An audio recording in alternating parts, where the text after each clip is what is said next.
Welcome to Coffee with Congress, a new podcast by the Veterans Education Project powered by Angus, where we truly get to know members of Congress and key government officials.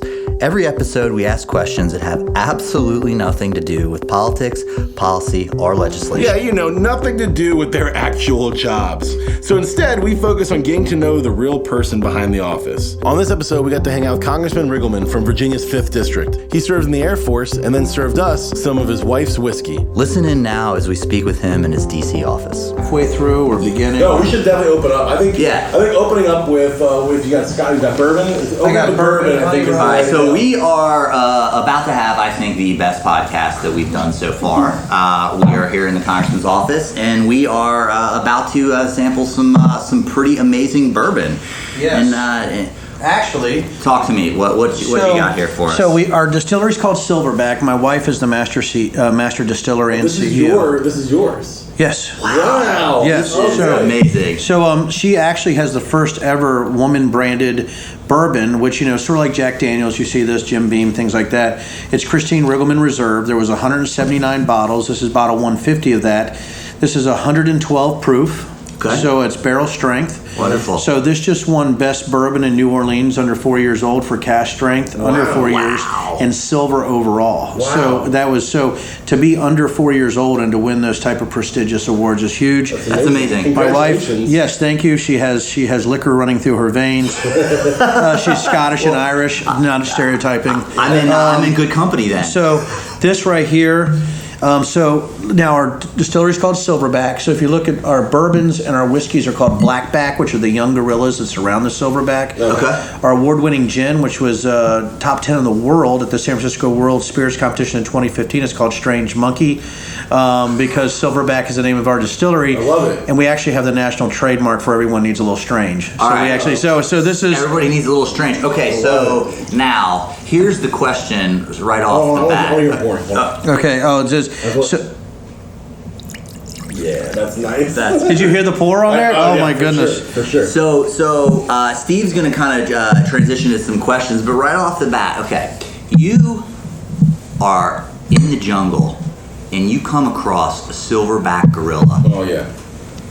Okay, you got to fight him. What's your strategy? What are you doing? How are you getting out of this?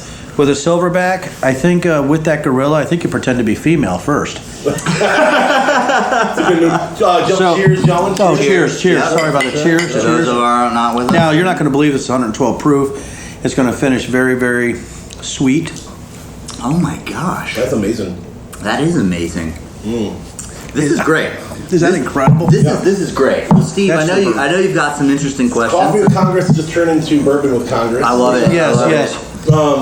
So Virginia, multiple theme parks in Virginia. Yes. You got Kings Dominion, Busch Gardens. Yes. All right, you got to pick one roller coaster to go on. What you hitting? Yeah, so the one roller coaster I will always do, which I don't know exists anymore, is the Rebel Yell at Kings Dominion. Yeah. The Rebel Yell. All wooden. Love it. Yep, so the Rebel Yell, when I was a kid, I was scared to death of it, and because the Rebel Yell was first, then they came with like the King Cobra, and I'm going back. Yeah. Oh, okay. I mean, we're going back in time. This is like Michael J. Fox, but the Rebel Yell, you always thought on that first turn that you were going to fall off. Right. Yeah. But and I think maybe we were defying death every time you got on the Rebel Yell, but I remember the lines. I guess there's a nostalgia for the old wooden roller coasters. Yeah. I think my favorite all time would be the Rebel Yell. All right, I like for it. Kings Dominion. I love it. Just my own. I love the Grizzly at Kings Dominion too. That's another Oh, the Grizzly, my gosh. So that's actually older than you might think. I'm more of a What do you big. mean? How old is it? I think the Grizzly's got to be 20 years old or more, doesn't it? Then Rebel Yell? No, it's not older than Rebel Yell. But yeah, No, the Rebel Yell was built in like 1750. It was before our founding fathers were here. They were built. The Indians made it. When Jefferson designed Monticello, he designed the Rebel Yell. Right. So my favorite, I'm going to do the Big Bad Wolf at Busch Gardens. Oh, it's an awesome roller coaster. It's gone now. What? Yeah, Big Bad Yeah, Wolf. Big Oh West my gone. gosh. No, Yeah, sir, we need to correct that. So. Yeah. We need to get some policy. The great thing about Virginia is there's other theme parks I've been to like Knoebels in Pennsylvania. The great thing about Virginia is none of them have a mascot that looks like a large rat like Knoebels. So I just think that puts Virginia up on every I'm with it. So, yeah. I will say my father hates roller coasters. Will not, for as long as I've been alive, has never been on a roller coaster. I didn't know that. But on my mom and dad's Mr. first date was at Busch Gardens, and he did go on the Loch Ness Monster and the Big Bad Wolf. But that's it. That's the only roller coaster that's ever gone on. He did it for my mom. Sweet. There you go. All right. I don't know if you know this, but the first recorded college streaking happened in Virginia at the Washington and Lee University in 1804. Yeah, that was my grandpa. Oh, No. you know this? Did you? Is this a well-known historical Virginia fact? Well, UVA, has a streaking tradition also. I did not know. Yeah, I'm a University of Virginia alum, so I did not know that. I actually would have thought the first streaking would have been at the University of Virginia. Along the right down the lawn, and things like that. And I've had the distinct and uncomfortable pleasure of seeing some of that. But I did not know it was Washington and Lee. I guess that's all they're known for. I'm just kidding. I love Washington and What do you Lee. think would be the worst place to streak? Yeah. Oh, The worst place to streak? Yeah, what would be the worst place? Afghanistan. Oh, yeah. I mean, I think that. That's pretty bad. Are we talking about college campuses? Like family reunion. Oh, Like, you went to Afghanistan. That's worse. That's definitely worse. A lot of my family's from West Virginia, so that might be the appropriate place to my streak. God. His family reunions. I love it. All right, you want to get one? Or? Yeah, all right. So, I'm really into kind of morning rituals. I think that really successful people, they do certain routines every day. And I want to know what your morning ritual looks like. What do you do when you first wake up, the first 60 minutes of your day? So, the first 60 minutes right now, my morning ritual, usually when I got up is I immediately go up and get a cup of coffee. Mm-hmm. So now you got to remember, at home, the rituals change where you're at, by the way. Right. So I have a house, so I have 50-acre distillery property in Nelson County, Virginia. So we have a 92-foot deck on the back overlooking the Rockfish River. I feel like we need to get an invite to Yeah, this. Yes. I'm really loving a lot of what's been happening in this Yeah, so I'm going to keep going. So- let's have another interview. So actually, when I'm home now with my wife, we actually go out on the back deck. We look at the river. We drink a cup of coffee. Talk about the day. But usually, sometimes I work out. Things like that. But I think the biggest thing in my early morning ritual, and I know this is crazy, and people will be like, "Well, that guy's a loser," but is that now I read multiple newspapers, everything that I can actually ingest in a day, which as a boy from Virginia, it's not a whole lot, but I can. But I certainly do that, But really, it's working out, reading the newspapers. But when I'm with my wife, it's sitting on our back deck. We have an incredible little stream ripple. I mean, it's a river, but it's not a huge river. But you can actually hear the water going over the rocks. So we sit there and we drink, our coffee in the morning, and we talk about the day. And actually, I just try to enjoy time with my family. And that usually my normal wake up time, as you guys know, prior military is usually 0530. So Roger. And here it's 0500. So I can't help it. It's part of who I am. So, but it's amazing to have that morning ritual with an incredible lady like my wife. I like that. That's really, really cool. And I'm not going to tell you the other morning ritual. Well, I'm actually I'm gonna piggyback on that, right? So when we're younger, sometimes we're a little bit wilder and more foolish. So if how old are you? I am 49. All right, so But I look 48. Let's split the difference. Let's say 25. Right. What? Like the declaration, and there's only 1 year. In your wildest dreams, you're 1 year younger. Because a lot of people are like, "Oh, you're 49, but you look 48 and a half." Yeah, thanks, asshole. So let's say you are in front of your 25-year-old self now, with all the knowledge that you have currently. What advice do you give yourself at 25 today? That's probably, in all seriousness, that's the toughest question. And that I probably had since I've run for office. So that's awesome. It is. That's great. So it's a good, insightful question. It is an insightful question. And if I had to go back, so at the age of 25 in 1995, I was an enlisted troop. I was actually a C-141 mechanic at McGuire Air Force Base. Roger. And I think what I would tell at that point, I was probably at the most miserable point of my life, thinking there was no way that I was going to be able to not only take care of a burgeoning family on that salary, but there was no way I was going to be able to make it with what I was doing then. It was tough. Wow. Probably the toughest time of my marriage, too. We had been married at 19 years old, so we'd been married 6 years. Wow. We had 2 kids that were very young. I was on food stamps. Right. At that point, I wanted to quit. I really had a tough time, I think, even when I got accepted to the University of Virginia and everything like that. The one thing I would tell my 25-year-old self right now is that it's going to be okay.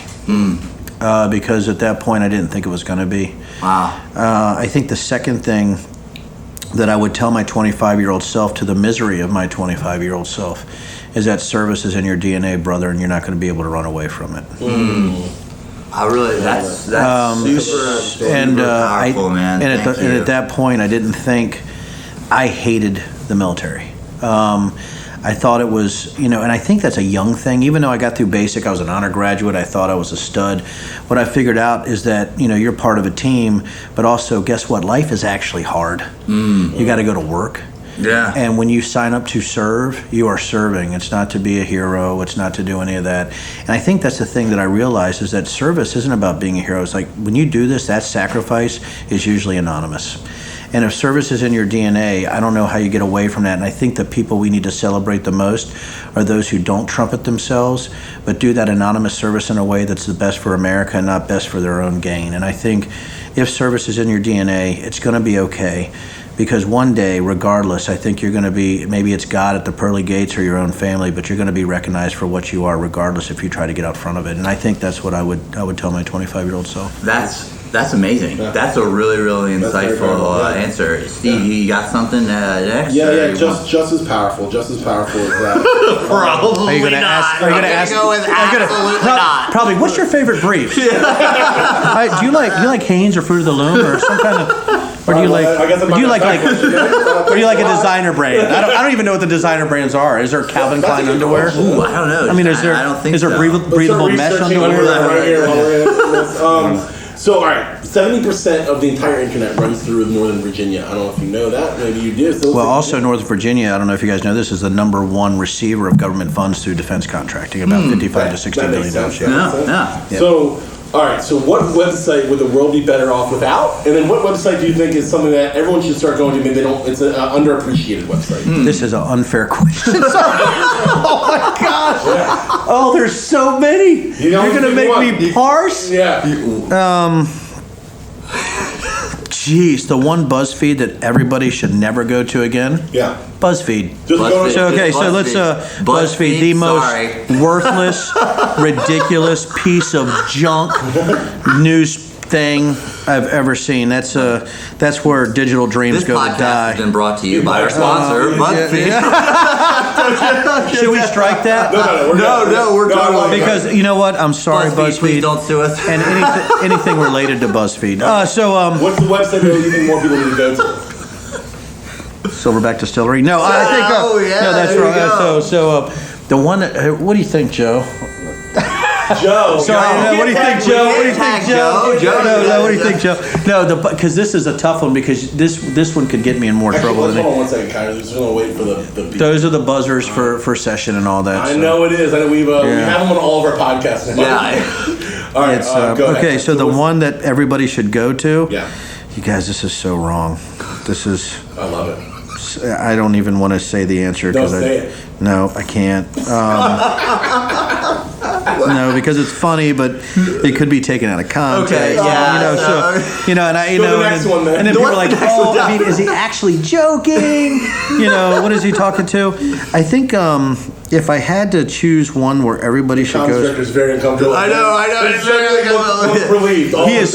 Listen, there is the bad congressman wrist slap that I get sometimes, as you guys have already noticed. The best one to go to. This is actually a tough one, but I would think, if I had to parse through all the websites that I look at, the one to go to, Cigar and Whiskey Magazine. Ooh. I like it. So I think, I think it's awesome. I was going to say, guys, the 100 before that were awful. But that's all right. I love it. All right. So 1 in 10 of all personalized license plates are in Virginia. So do you? I didn't know that. Yeah. So 1 in 10. 1 in 10. A lot of personal plates in bunch Virginia. of narcissists. So I guess then you don't have a personalized license plate. But let's say you had to have one. What would it say? Well, I actually do have one now. So speaking of narcissists, What does your personal plate say? Stud muffin. my That's a joke. gosh. That's a joke. Such a joke. No, we do have one that just says the number 5 because I'm the 5th District of Virginia. I like it. But that's given to me by the governor, so I'm a congressman. But I've never had a personalized license plate, and I don't. And the reason is because I don't. Okay, here's the thing with people with personalized plates. Can they listen up really quick? Yes, yeah. Everybody listen. It's a lot easier to remember personalized plates if you're running from the police. If you've had, listen, if you've. So you're preparing for the inevitable police chief? Yes, because I want one that's just not really. I want to start one with a letter that you don't usually like Q. Right. Like I want like QZ6 5384. Phonetics that's going to take. They're like, what is actually? It's Quebec Zulu uniform Tango. Yeah. There's a symbol in there. Dispatch. I have no idea what this license plate. You see one like Wife Cool, WIFKUL. Right. First of all, you're a loser. Second of all, I think that's easy to remember. And if you're running from the police, I think personalized plates. So if I had a personalized plate, it definitely would say mustache. Yeah. Are we okay, Joe? Are we okay right now? Okay, do I need to settle down a little? No. Okay, cut me off. That's right. What do you think about this gentleman's mustache? Yeah, What's your initial What's thoughts? your initial thoughts? You like it? Because I'll tell you, he went on deployment and he came back and we had our first interview set up for these podcasts. He picks up in a taxi and jump in, and this is what I'm looking at. Yeah, it looks great. I think of the 70s movie Body Heat. Yeah. Oh. There you go. Okay. All right. So, something I don't know. Is that a real one? I don't even know. So with Body Heat fresh on my mind, I think it's at our body. If you could put one quote on a billboard in Times Square for the world to see, what would you put? What would it say? Why? My goodness, guys. One quote for the world to see. Oh, I don't want to be sappy, so I'm not going to do that one because I actually believe it. No, come on. Seriously, this is sappy time. I mean, for me, okay, so I live the American dream, oldest of 8 kids. Mom, actually on Thanksgiving to have a table, she actually put a sheet over a cardboard box. Wow. So I was the oldest of 8. Got married at 19. Didn't know what the heck I was doing. 22 is when I joined the military. 3 years. I had a stellar 1.1 GPA. Community college. Ended up being an honor graduate at 22 out of basic training. 25, got a scholarship to go to any college in the country and got into the University of Virginia. Had a kid on Medicaid when I was at UVA. Was still food stamps then. Finally became a lieutenant. Changed my life with discipline. And if you look back on this, when I got out, I went to NSA Special Projects. 5 years, learned how to business work, started my own company, sold it in 2012. Then took my wife and daughters to Scotland, where my wife expressed, after I told her I want to follow her forever, that she wanted to be a distiller, so we built it out of scratch, learned it ourselves. Throughout all the pain, 3 daughters that are incredible, that have surpassed me in every way. At their age, they run our businesses. I would say that, and I know this is sappy, but it would say still believe in America. All right, I like that. And I think part of that is because what I fought for and what I've seen in the country is my wife, and I get emotional about it. My wife's like, Dan, we were talking about this last night. She goes, you've been everywhere. And she goes, and you always think still, when you come home, you always said, thank God I'm home. Because with all that we're going through and the idiots we see, the mouth breathers that crawl around, especially in politics. Roger. When you see all this, there's something when you look around the chaos of our system, is I think that not only is America, the dream, still alive, but I think people need to realize that America was built on the chaos of freedom, and that chaos is why we are who we are. And I think that little bit of chaos, who said it, that if you value security over liberty or safety over liberty, you don't deserve both, right? I think, was it Ben Franklin or something like that? So I think at some point people need to realize that all this craziness you see is why we're great, still believe in the dream, and I still think you have fighters out there who think the American way of life is the best way, and I just think, still believe in America because we're here. Still believe in America. right? Just keep on. Yeah, absolutely. Okay, so I like that. Still believe in America. I think that maybe you have some other mantras or some other quotes that maybe are really important to you. Oh my God, I have so many. And so one of the things I think is really interesting when we kind of engage in an interview person is what are your favorite quotes or mantras, and who are they attributed to, and maybe why is it important to you? Thomas Jefferson, I believe, said something to this effect: one man with courage is a majority. One man with courage is a majority. Or something like that, right? That's cool. The Man in the Arena by Teddy Roosevelt. Probably it actually got an old special ops colonel from Vietnam who lost 11 people in one incident. The Man in the Arena actually brought him to tears from Teddy. I would say some others that might be a little bit more glib would be don't argue with stupid people because they only drag you down to their level and beat you with experience. Interesting. I like that. I'm going to have to add that to my list. Yeah, I like it. For That's really social cool. media. Any threat is only as smart as its dumbest person. So I love it. You know, That's a good one. I like that one a lot, actually. Any thread is only as smart as the dumbest person. Well, he's our media guy. He's our comms guy. I love it. I would say that when it comes to my daughters in sports, one was all state, the other one played college ball. They were just incredible athletes. One was actually almost a professional breakdancer. Wow. She's pretty cool. But I always told them this very important part of the.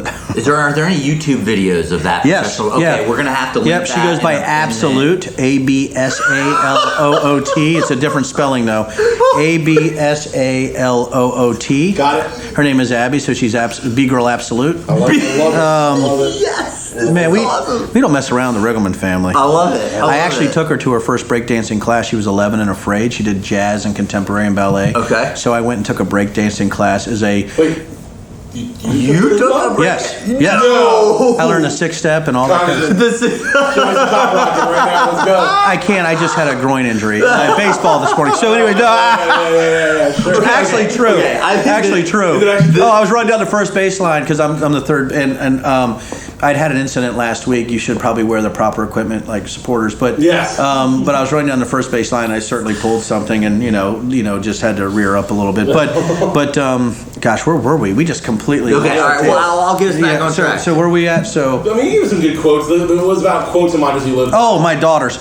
So I said, so in sports, anytime you're between the black lines, there is no cursing. Or no, I said, anytime you're in between the black lines, I said, there is no ban on cursing. So my daughters were known as the most...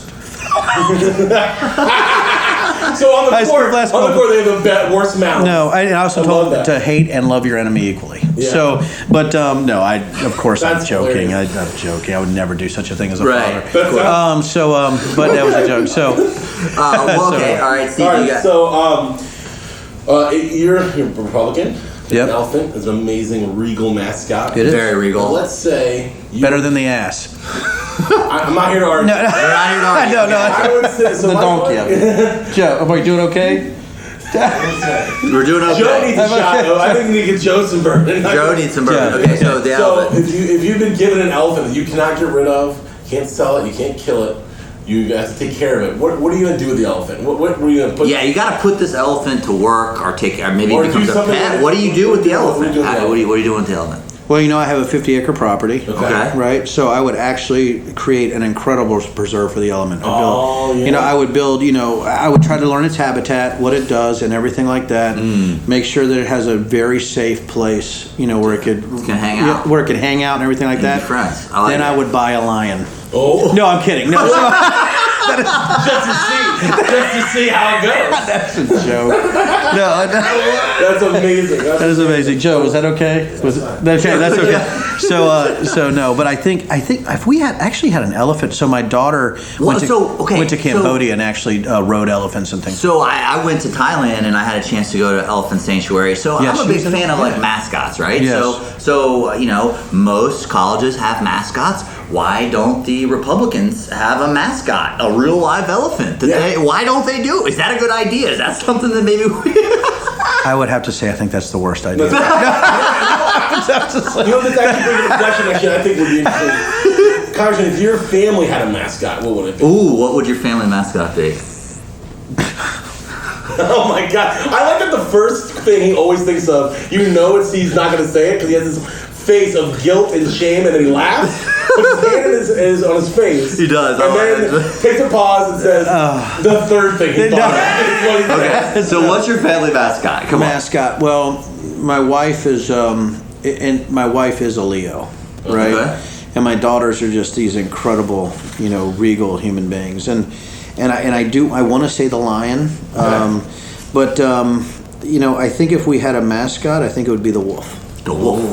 Okay. And there's something about animals that mate for life, pack animals. Pack animals, yeah. And they protect their pack no matter what. Yep. I think my wife might say lion, right, or something like that. But I think we're more like wolves, and I think our family has gone through a lot together. But also, if you want to be a member of our pack, we love it, right? Come on in, have a good time. Right? I want to be part of the wolf pack. Now if we call ourselves the wolf pack, like Zach Galifianakis, Hangover, I think we have probably lost. We have probably lost the meaning of where I wanted to be. So, but we do love Hangover. Is one of our favorite all-time movies in our family. Yes, I love it. I love it. So yeah. Okay. Well, so one more question, and then we're gonna go to the lightning round. Sure. Okay. What is something that you believe in that other people might think is insane? Ooh. Well, don't look over at him. Don't look at the comms director. He knows exactly what I thought. Oh, he's shaking his head. Come on, Joe. No. I think what people thought was insane, my belief system is I honestly thought that one person can make a difference up here. I like that. No, that's great. That I could see where people would think that is insane. Actually, not only do they think it's insane, they don't know if it's it's beyond that, I think. And I think even being up here the first 5 months, I can see where that belief might come from. Theoretically, I thought that was sort of true, but I didn't know. And I said, you don't know unless you do it. Right. Right. No, I like it. So here I am. I think it's a service job. I don't think it's a job about power or anything like that. I did not need this job. Trust me, that don't need this. On every level. But I think it's a service job, and I think you should do things that you hate. I think if it's a service thing, like you said about DNA, if we bring it full circle, when I said I think I can make a difference, people are like, you're insane. You can't. The system is so corrupt, right? It's so driven by money. There's no way somebody like you, who has always been this directed behind the door, as you guys know, if you're doing intelligence work, even ops, you're not in the newspaper, guys. No, I gotcha. So my thing is that I will say this: the reason I don't think it's going to be insane is based on the people you surround yourself with. But what if you had a person who didn't need this as a job? What if you had a person who wasn't afraid to say exactly what they thought they needed to be said, regardless?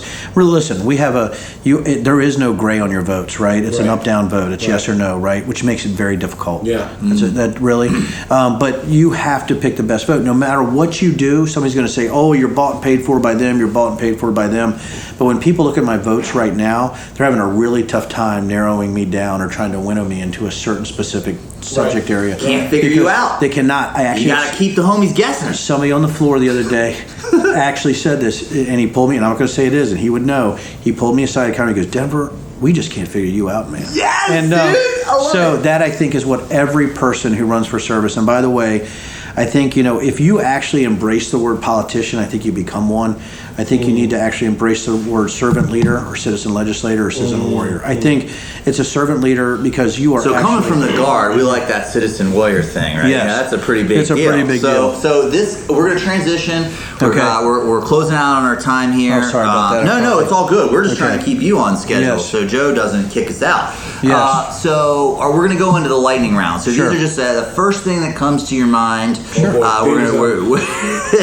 And then you're going to get to kind of just talk about what you want. All right. So are you ready for the lightning round? I'm ready, sir. I'm ready. Hold on. The glass. Yep. Okay, I'm ready. Finish off some of that good bourbon. All right. Okay. What flower best characterizes you as a person? Venus flytrap. Okay. All right. When you were a kid, what job did you want to have when you grew up? I wanted to be a professional football player. Okay, all right. Yep. What nickname did your mom call you or your closest friends that nobody knows about? Oh, God. So Denny was my nickname, not Denver, right? Denny is there. But my dad called me... he called me Snake. And then since I was Denver Lee Riggleman III, I got called the Turd by everybody. Oh, okay. That's rough. Okay. That's rough. That's a rough one. I know. I was called the Turd. Yeah. And what's your favorite ice cream flavor? Oh, peanut butter chocolate. Peanut butter chocolate. Okay, all right. Well, Yeah, any combination of peanut butter and chocolate is just insanity. I mean, that's, I don't think there's anything. Anybody who likes something different from that, I just don't agree with you. Okay, all right. Last lightning round question. Okay, a gift you've received of $100 or less. Either you purchased it or you received it as a gift. Okay. That's been the most influential in your life. What would that be? Oh my gosh! I don't know what's going on. Awful. I can't even touch that with a 10-foot pole. Okay. I mean, I can't even. The first thing that comes to mind is so bad. Okay. Yeah. Right. So under $100. Yeah. Someone that has gifted you or something you bought. I would say it's this. I think it's the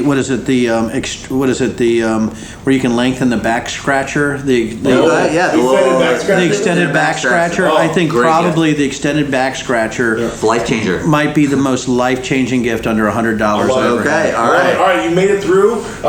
Without there's been some bumps on the road, but you've got to the end. So as a reward. Oh, I'm gonna hear about this. I'm gonna hear. But don't worry. It's gonna be fine. Remember, your office gets final approval, so it's gonna be fine. All right. So, Actually, I think I've been pretty good, have I not? If this is pretty good, I want to know what pretty bad looks like. All right. So my question is, not question, but you earned the right. Yeah. Have the floor to yourself. No questions. What do you want to talk to us about? Yeah, talk to us about whatever you got. Did you guys want to talk open, political, whatever you want? So this is just like what are things that are important or on your mind? Yeah. So I don't know if you guys know this. My district is bigger than the state of New Jersey. It's actually bigger than 6 states. I don't know if that's actually to scale behind you. It looks like a dragon riding a scooter. It looks like the state of Virginia. It cuts Virginia almost. Don't see the dragon riding a scooter. Yeah, so that's but the Rorschach test gone wrong. But I think what do you see? I think what I tell people is that since my district is so big and there's people out there, is that I would say that if I had to talk to anybody who wants to get into service or anything like that, is that you don't know anything about what people are going through unless you go out and talk to them one-on-one. I like it. Right. As a human being, and I would also tell people this that are running in politics or things like that. Nobody gives a rat's about what the headlines are in this Washington Post or any of these big newspapers when you maybe you're on food stamps, when you're on welfare, when you can't get health care, when you can't get labor for your businesses, when you can't move your tobacco leaf because of sanctions or things of that nature.